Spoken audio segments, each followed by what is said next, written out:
쉽게 배우는 모빌리티 제44화 기후 리바이어던.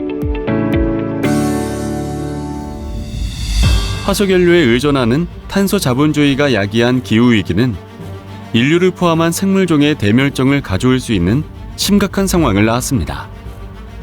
쉽게 배우는 모빌리티 28화 기후변화와 모빌리티에서 보여주었듯이 이러한 기후위기는 전 세계적인 모빌리티 증대와 긴밀한 관계가 있습니다. 기후위기는 인류의 미래를 불투명하게 만들고 있습니다. 그 중에서도 전 세계의 정치 체제가 기후위기로 인하여 어떻게 변화될지도 불투명합니다. 급속한 기후변화로 앞으로 수십 년 동안 우리의 삶은 급격히 변화할 것입니다. 기후변화에 관련된 과학적 사실들을 잘 알고 있는 사람들조차도 그저 미래가 현재보다 조금 더 덥고 그래서 조금 더 나쁠 뿐이라고 막연히 생각하는 경향이 있습니다. 그러나 많은 전문가들은 그러한 미래상은 판타지에 불과하다고 말합니다. 지금과 같은 세계가 유지될 가능성은 제로에 가깝다는 것입니다. 기후변화가 어떠한 미래를 가져올 것인가라는 궁금증을 풀기 위해서 기후 리바이어던, 지구 미래에 관한 정치 이론이라는 책을 한번 살펴볼까요? 미국과 캐나다의 지리학과 교수인 조엘 웨인라이트와 제프만이 2018년 출간한 이 책을 건국대학교 모빌리티 인문학 연구원에서 2023년 번역 출간하였습니다. 저자들은 기후위기로 인하여 나타날 미래의 전 세계적 정치 체제를 두 가지 기준으로 구분합니다. 첫 번째는 이 체제가 자본주의인가 아닌가라는 경제적 기준입니다. 두 번째는 이 체제가 전 세계적 통치 권력을 보유하는가 하지 않는가라는 정치적 기준입니다. 이 두 기준을 결합하면 결국 네 가지 정치 형태가 나타나지요. 이 그림에서 왼쪽 위는 자본주의이면서 세계적 통치 권력도 있는 이른바 기후 리바이어던입니다. 오른쪽 위는 자본주의이지만 세계적 통치 권력은 없는 이른바 기후 베헤모스입니다. 왼쪽 아래는 자본주의는 아니지만 세계적 통치 권력은 있는 이른바 기후 마오입니다. 마지막으로 오른쪽 아래는 자본주의도 아니고 세계적 통치 권력도 없는 이른바 기후 X입니다. 저자들에 따르면 이 네 형태 중에서도 뚜렷하게 헤게모니를 잡고 있는 것은 자본주의적이면서 세계적 통치 권력도 있는 기후 리바이어던입니다. 근대 정치 철학자 토머스 홉스는 국가를 리바이어던에 비유했습니다. 리바이어던은 원래는 성경의 욥기에 나오는 바다 괴물입니다.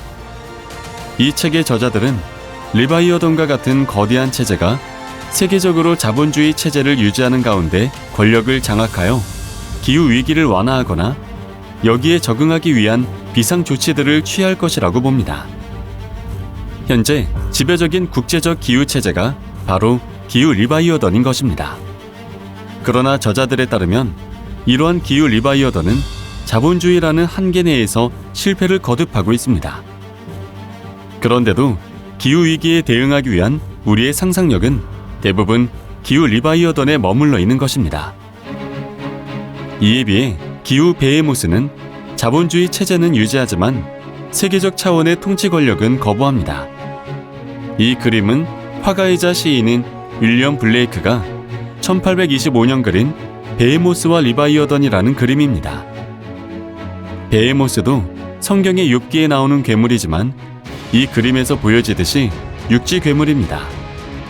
이 책의 저자들에 따르면 기후위기 자체를 부정하는 미국의 전임 트럼프 행정부는 대표적인 기후 베헤모스입니다. 이러한 기후 베헤모스는 맹목적 애국주의와 무비판적 자본주의에 고취되어 기후변화가 국가와 자본에 제기하는 위협을 부인합니다.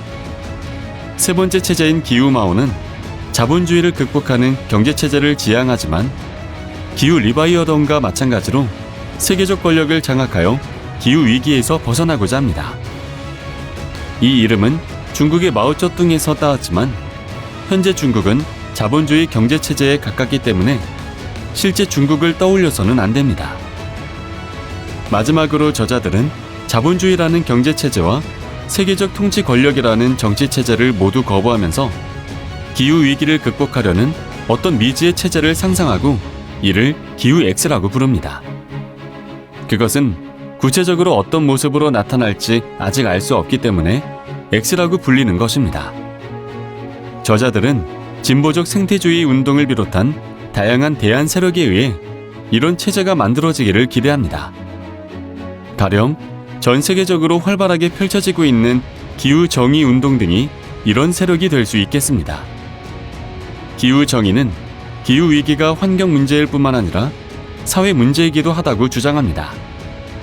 기후 위기를 야기한 책임이나 기후 위기가 낳는 피해는 인종, 국적, 민족, 젠더, 계급, 장애, 연령 등에 따라 차이가 있습니다. 그래서 기후 정의는 이러한 부정의한 상황을 바로잡기 위한 운동입니다. 미래를 상상하는 저자들의 이런 시나리오는 일종의 사고 실험입니다.